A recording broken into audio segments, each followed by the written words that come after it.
حضرت ابو کبشہ عمرو بن سعد الانماری رضی اللہ تعالی عنہ سے روایت ہے کہ انہوں نے رسول اللہ صلی اللہ علیہ وسلم کو فرماتے ہوئے سنا کہ میں 3 باتوں پر قسم کھاتا ہوں اور ایک بات تمہیں بتاتا ہوں، اسے یاد رکھو کہ کسی بندے کا مال صدقہ کرنے سے کم نہیں ہوتا، اور جس پر ظلم کیا جائے وہ اس پہ صبر کرے تو اللہ تعالیٰ ضرور اس کی عزت میں اضافہ فرماتا ہے، اور جو شخص مانگنے کا دروازہ کھولتا ہے تو اللہ تعالیٰ اس پر فقر اور محتاجی کا دروازہ کھول دیتا ہے۔ اور ایک بات میں تمہیں بتاتا ہوں، پس اسے یاد رکھو، دنیا میں 4 قسم کے لوگ ہیں۔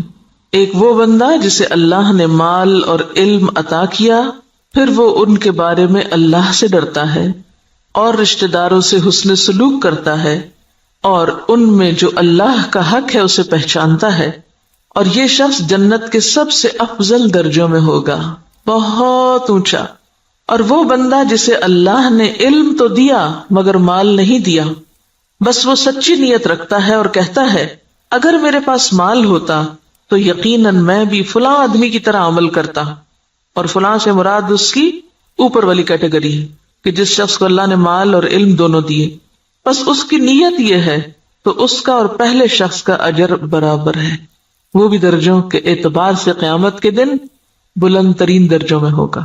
اور وہ بندہ جسے اللہ نے مال دیا اور علم نہیں دیا، بس وہ بغیر علم کے اندھا دھند طریقے سے خرچ کرتا ہے، اس کے بارے میں نہ اپنے رب سے ڈرتا ہے، نہ رشتہ داروں کے حقوق ادا کرتا ہے، اور نہ اللہ کا کوئی حق اس میں پہچانتا ہے، نہ اللہ کا حق دیتا نہ بندوں کا، تو یہ سب سے بدترین منزلت پر ہے۔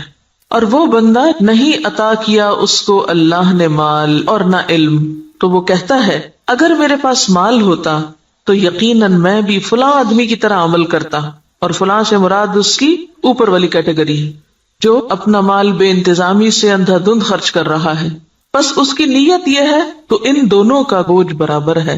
اب آپ یہاں دیکھیے کہ آپ صلی اللہ علیہ وسلم نے ساری دنیا کے لوگوں کو 4 حصوں میں بانٹ دیا۔ ایک وہ جس کے پاس مال بھی ہے اور علم بھی ہے، اور جس کو اللہ یہ 2 نعمتیں دے دے اس کی خوش قسمتی کا تو کیا ٹھکانا۔ وہ کیا کرتا ہے، مال کو اپنے علم کے ساتھ ایسی ایسی جگہوں پہ خرچ کرتا ہے جہاں سے وہ بہترین فائدے اٹھاتا ہے، یعنی درجہ یا اس کا اجر اور ثواب بہترین پاتا ہے۔ یہ بالکل ایسے ہی ہے کہ جیسے آپ دیکھیں ایک بالکل ان پڑھ تاجر ہوتا ہے جو نہ مارکیٹ کو جانتا ہے، نہ تجارت کے اصول قاعدے جانتا ہے، نہ اسے کوئی پتا ہے، اور وہ تجارت کرنے کھڑا ہو جاتا ہے، تو وہ مال کہاں لگائے گا، گواں بیٹھے گا، لاس کر لے گا۔ اور ایک وہ ہے جو پڑھا لکھا تاجر ہے، تجارت سے پہلے اس نے ایک ڈگری کی، یا ڈگری نہیں بھی کی تو ایک تجربہ حاصل کیا ہے، اور وہ مارکیٹ کو بھی جانتا ہے، حالات بھی جانتا ہے بہتر طور پر، اب وہ باقی سب سے آگے نکلتا چلا جائے گا، یعنی اس کا جو پروفٹ ریٹ ہے یا اس کا جو نفع کا جو مقام ہے وہ تو بہت آگے، وہ تو تھوڑے ہی عرصے میں بہت کچھ کما جائے گا، کیونکہ اس کو پتا ہے کہ مال کو کہاں لگانا ہے اور کیسے لگانا ہے۔ اس کے برعکس ناسمجھ شخص کچھ بھی نہیں کر سکے گا، مال ضائع کر دے گا۔ جیسے دنیا میں علم والے مال کو بہتر طور پر استعمال کرنا جانتے ہیں، اسی طرح دین کے علم کے ساتھ بھی انسان اپنے مال کی یا منی مینجمنٹ جو ہے اس کی بہترین حسن تدبیر کرتا ہے اور بہترین جگہوں پر خرچ کرتا ہے۔ مثلا بظاہر عام لوگوں کو وہ ایک چھوٹا سا کام نظر آتا ہے، یہ چھوٹی سی نیکی نظر آتی ہے، لیکن اس کے نزدیک وہ بہت بڑی نیکی ہوتی ہے اور وہ سوچ سمجھ کے خرچ کرتا ہے۔ ایسا شخص بعض اوقات چھوٹی چھوٹی نیکیوں سے بھی بہت بڑے درجے پاتا ہے، ذرے سے بھی وہ اجر عظیمہ کماتا ہے، اپنی اچھی نیت کی وجہ سے، اپنے اچھے طریقے کی وجہ سے، سمجھداری کی وجہ سے۔ تو نتیجہ کیا ہوگا، قیامت کے دن وہ اعلیٰ ترین مقام پر ہوگا۔ ایک دوسرا شخص ہے، اس کے پاس مال کوئی نہیں لیکن علم ہے، اس علم کی بنا پر وہ یہ سوچ رکھتا ہے کہ اگر کبھی میرے پاس بھی مال آیا تو میں بھی فلاں کی طرح، اس کو آئیڈیالائز کر رہا ہے، فلاں کی طرح نیکی کے کام کروں گا، اور یہ اس کی سچی نیت ہے۔ تو نیت کہتے ہیں پکے ارادے کو، نیت خوش خیالی کو نہیں کہتے، یا کسی خوش فہمی کا نام نیت نہیں ہوتا۔ ہم عام طور پر نیت کس کو قرار دیتے ہیں، بس ایک خیال آ جانا، وہ بڑی اچھی نیت ہے، اور تھوڑی دیر کے لیے خوش ہو جانا اپنی نیت سے۔ نہیں، نیت محض خیال نہیں، نیت کیا ہے، پکا ارادہ، سچا عزم۔ دنیا ادھر کی ادھر ہو جائے اور وہ شخص نہ بدلے، اس کی نیت نہ پھرے، اس کے ارادے نہ بدلیں، حالات کچھ بھی ہو اس کے ارادے نہ بدلیں۔ ہمارا عام طور پہ کیا حال ہوتا ہے، جب ہم اللہ سے راضی ہوتے ہیں تو اللہ کی راہ میں بہت کچھ خرچ کرنا چاہتے ہیں، نیکی بھی بڑی کرنا چاہتے ہیں، جب اللہ سے ناراض ہوتے ہیں پھر کیا کرتے ہیں، کسی بندے سے ہم راضی ہوتے ہیں تو اس پہ خوب لٹاتے ہیں، اور جب اگر اس بندے سے ناراض ہو جائے تو پھر ہم اس کو کیا دیتے ہیں، پھر اس کو آگ کر دیتے ہیں۔ ایسا ہی ہے نا، تو یہ سچی نیت ہے۔ پکا ارادہ نیکی کرنے کا نہیں. پکے ارادے والا کون ہوتا ہے؟ جو کسی کی تعریف، تنقید، حالات کے اچھے یا برے ہونے سے کوئی اثر قبول نہ کرے. جو اس نے نیکی کا ارادہ کیا تھا، ٹھانا تھا، وہ اس پہ جمع رہے کہ میں کسی کی باتوں میں آ کر اپنا کام چھوڑ دوں، کسی کے بہلانے سے، کسی اور دنیا کے حقیر فائدے کی خاطر میں اپنے مشن کو قربان کر دوں. نہیں، وہ احمق و بے وقوف شخص نہیں ہے کہ ایک ہوا کے جھونکے سے ادھر کو اڑ جائے اور دوسرا آیا تو ادھر اڑ جائے. وہ جم کے رہتا ہے اپنے مشن میں، اپنے سوچ میں، اپنے نیکی کا جو ارادہ اس نے کیا اس کو کوئی چیز متزلزل نہیں کرتی. ہمارا حال دیکھیں نا، ہم کئی دفعہ مال خرچ کرنے کا سوچتے ہیں، پھر تھوڑی دیر بعد شیطان آ جاتا ہے اور وہ کیا کرتا ہے؟ نیت خراب کر دیتا. ہوتا ہے نا ایسے کہ نہیں ہوتا کبھی آپ کے ساتھ؟ یہ سچی نیت کوئی نہیں ہوتی. سچی نیت تو وہ ہوتی ہے کہ بس آپ نے کر لی اور اب دنیا ادھر کی ادھر ہو جائے اور آپ نے کرنا ہی کرنا ہے. ایسی نیت اگر کسی کی ہے اور مال نہیں بھی تو اللہ تو نیتوں کو جانتا ہے نا. ہم عام طور پہ کب کہتے ہیں اللہ نیت جانتا ہے میری؟ صرف خود کو کور کرنے کے لیے. ایسے شخص کو اللہ تعالیٰ بغیر کچھ کیے بھی وہی درجہ دے گا جو ایک کرنے والا کر کے لے رہا ہے، محض نیت کی سچائی کی وجہ سے، ارادے کی پختگی کی وجہ سے، خیر پر استقامت کی وجہ سے. تو یہ چیز دین میں بہت ضروری ہے. تیسرا وہ شخص ہے کہ جس کے پاس مال ہے، علم کوئی نہیں. اب یہ الٹ گیا قصہ، پہلے کے پاس علم تھا، مال کوئی نہیں تھا. اب اس کے پاس مال ہے، علم کوئی نہیں. اب وہ کیا ہے؟ بس جدھر اس کی خواہش نفس کہتی ہے، جدھر لوگ کہتے ہیں، جدھر اور لوگ جو کچھ کر رہے ہیں وہ بھی اندھا دھند وہی مال خرچ کرنا شروع کر دیتا ہے، دکھاوے میں، ریاکاری میں اور دنیاوی شہرت کے لیے. اب ظاہر پوچھ ہوگی، آپ کو پتا ہے کہ ابن آدم کے قدم ٹلیں گے نہیں قیامت کے دن جب تک کہ وہ 5 باتوں کے جواب نہ دیتے. اور اس میں سے ایک سوال کیا ہوگا؟ مال کہاں سے کمایا اور کہاں خرچ کیا، یہ پوچھا جائے گا. ایسا نہیں ہے کہ بس آپ چھوڑ دیے جائیں گے کہ اللہ میرا مال تھا، میری مرضی. یہ بات نہیں ہے. مال اللہ کی دی ہوئی ایک امانت ہے آپ کے پاس، اس کو اللہ کی مرضی کے مطابق ہی خرچ کرنا ہے. یہ نہیں کہ اگر آپ کو مال مل گیا تو اختیار بھی مل گیا. منمانی کرنے کا اختیار تو نہیں مل جاتا مال ملنے سے، یہ ملتا ہے ویسے ہم نے لیا ہوا ہے. ہم اپنے مال کو خرچ کرتے وقت کیا ذہن میں رکھ کے خرچ کرتے ہیں؟ میرا مال، میری مرضی، کیا مرضی کرو. کوئی سمجھائے بھی تو ہم کیا کہتے ہیں؟ جہاں جی چاہے اڑاؤں. تم کون ہوتے مجھے کچھ کہنے والے؟ میرے پیسے ہیں نا، جو چاہوں کروں. اور وہ اس کی نیت کیا ہے؟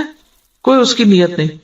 خاص طور پر جو حدیث کے الفاظ ہیں نا قابل غور ہیں. لا يصل فيه رحمه ولا يعلم لله فيه حقا. نہ رشتہ داروں کو دیتا ہے اور نہ اللہ کا حق پہچانتا ہے، نہ فی سبیل اللہ خرچ کرتا ہے.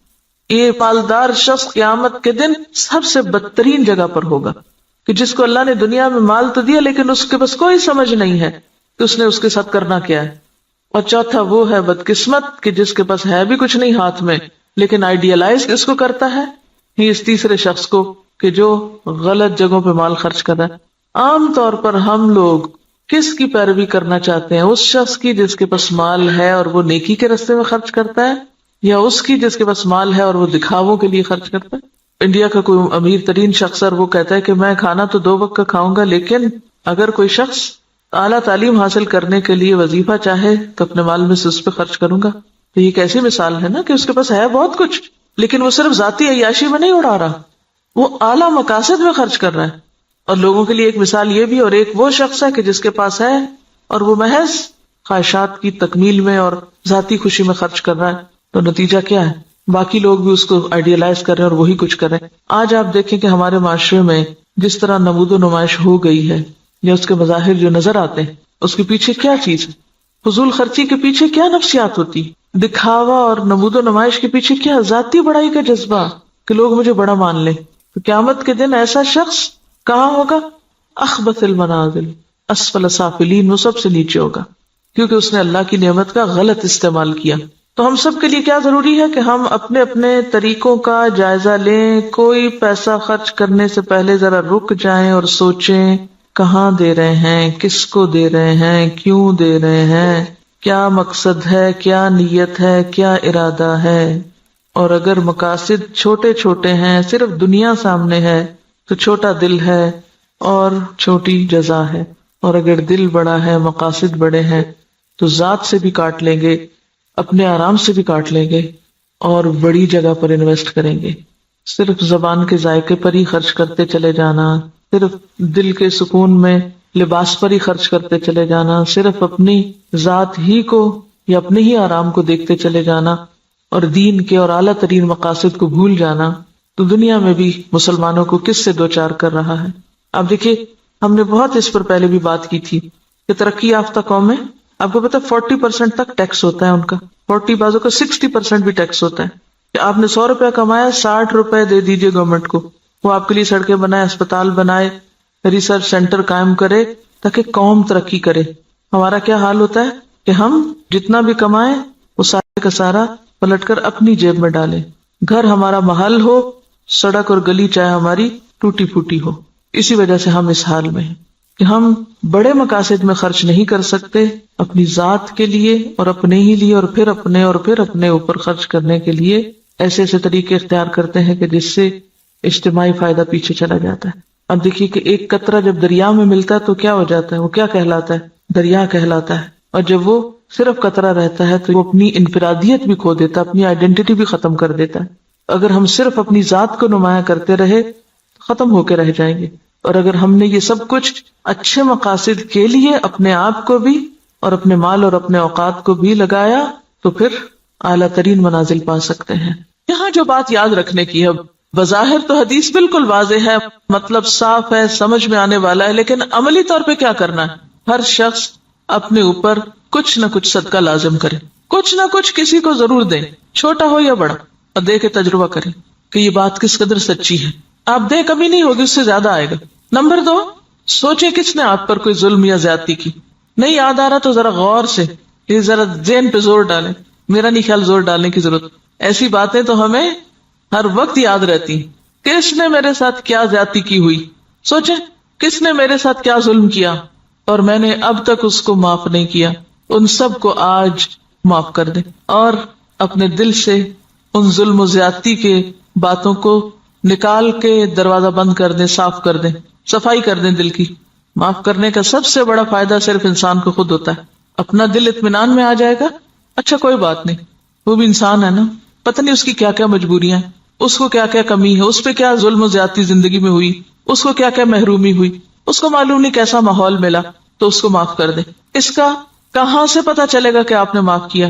آج کے بعد ان باتوں کو زبان پہ نہیں لانا، چھیڑنا نہیں، ذکر نہیں کرنا، ورنہ ہوتا کیا ہے، جب کوئی آپ کو مزید پھر دوبارہ زیادتی کرتا ہے تو آپ جس چیز کو معاف کر چکے تھے اس کو بھی ساتھ جمع کر لیتے ہیں، اگلی زیادتی تو اگلی ہے، پچھلی بھی ساری لے آتے ہیں واپس۔ کڑوی باتیں نہیں دہرانی، منہ کڑوا ہو جاتا ہے۔ صبر، برداشت، پی جائیں۔ یہ صرف آپ کی سوچ کی بات ہے، آپ سوچیں کہ میں نے کر دی، اور آپ دیکھیں کہ اللہ آپ کی مدد کرے گا اور ہو جائے گا، کیونکہ میں نے بارہا اس کا تجربہ کیا ہے، بارہا، اور اتنا فائدہ ہوا ہے۔ میں تو یہ کہتی اللہ میرے حافظے سے بھی نکال دے، میرے پاس وقت نہیں ہے ان باتوں کو یاد کرنے کا۔ اور جو زیادتی کرے اس کے ساتھ احسان، وہ بے رخی کرے، آپ اس کے پاس چلے جائیں۔ ہے مشکل، لیکن نبی صلی اللہ علیہ وسلم نے قسم کھا کے یہ بات فرمائی ہے، اگر آپ کو واقعی آپ کی قسم پر اعتبار ہے، آپ یہ سوچیے مجھے اپنے پیغمبر کی قسم کا اعتبار ہے، اللہ میری عزت میں ضرور اضافہ کرے گا اگر میں دوسرے کو معاف کر دوں گا۔ اور یہاں صرف معاف نہیں کرنے کی بات بلکہ صبر علیہا، کیونکہ جب تک صبر نہ ہو، برداشت نہ ہو، معاف نہیں ہو سکتا۔ معاف کرنے کے لیے اسے پینا پڑتا ہے، جیسے دوائی کا کڑوا گھونٹ پیا جاتا ہے۔ اور اگر آپ یہ نہیں کر سکتے نا، پھر اپنی معافی کی بھی توقع کم کر دیں۔ آپ اگر دوسروں کو نہیں معاف کر سکتے تو مت پھر امید رکھیں کہ آپ کو معاف کیا جائے۔ اگر آپ واقعی چاہتے ہیں کہ اللہ آپ کی عزت میں اضافہ کرے، کیونکہ سارے کام تو آپ اپنی عزت ہی بڑھانے کے لیے کر رہے ہوتے ہیں لیکن الٹے کر رہے ہوتے ہیں، تو جو نسخہ نبی صلی اللہ علیہ وسلم نے بتایا ہے اس کو عمل کر کے ایک دفعہ دیکھیں۔ ہے حوصلے کی بات لیکن کر سکتے ہیں، ایسا نہیں کہ کیا نہیں جا سکتا۔ اگر آپ اپنی جان کے دشمنوں کو معاف کر سکتے ہیں، حمزہ کے قاتل وحشی کو معاف کر سکتے ہیں، ابو سفیان کی بیوی کو معاف کر سکتے ہیں، ہند کو معاف کر سکتے ہیں، کوئی بدلہ نہیں لیتے، کوئی انتقام نہیں لیتے، کوئی جرمانہ نہیں لیتے، تو وہی لوگ تو پھر آگے جا کے دین کی خدمت اور دین کی عزت کا ذریعہ بنتے ہیں۔ یہ عمل کا وقت ہے۔ اور تیسری چیز، لوگوں سے توقع ہٹا دیں، لوگوں کے سامنے ہاتھ نہ پھیلائیں، لوگوں کا بھروسہ چھوڑ کے اللہ پہ بھروسہ کریں، اللہ کی طرف توجہ کریں، کیونکہ جب انسان لوگوں کے سامنے ہاتھ پھیلانے لگتا ہے، لوگوں پہ توقع رکھنے لگتا ہے، تو نتیجہ کیا نکلتا ہے؟ صرف مایوسی ہوتی، صرف حسرتیں ہی جنم لیتی، لوگوں سے استغنا برتے ہیں۔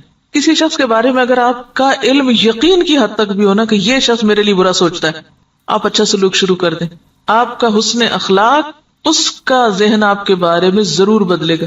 لیکن اگر آپ دوسری طرح معاملہ کرتے رہیں، دو چار تانے دے کے، دو چار پچھلی باتیں یاد کرا کے، شکوے شکایتیں کر کے، سوال پیدا نہیں ہوتا کہ خود بھی راحت پائیں اور دوسرے بھی آپ سے پائیں، اور آپ ان انعامات کو پا سکیں جو اللہ نے صرف ان قربانی کرنے والوں کے ہی لیے لکھے. پہلے حدیث میں مال کا صدقہ ہے، دوسری حدیث میں عزت کا صدقہ ہے، نفس کا صدقہ ہے. مال کا صدقہ پھر آسان ہے، عزت کا صدقہ مشکل. لیکن جو جھکے گا وہی بلند ہو سکے گا، اکڑنے والا کبھی بلند نہیں ہو سکتا. انک لن تخرق الارض ولن تبلغ الجبال طولا. سبحانک اللہم وبحمدک نشہد ان لا الہ الا انت نستغفرک ونتوب الیک. السلام علیکم ورحمۃ اللہ وبرکاتہ.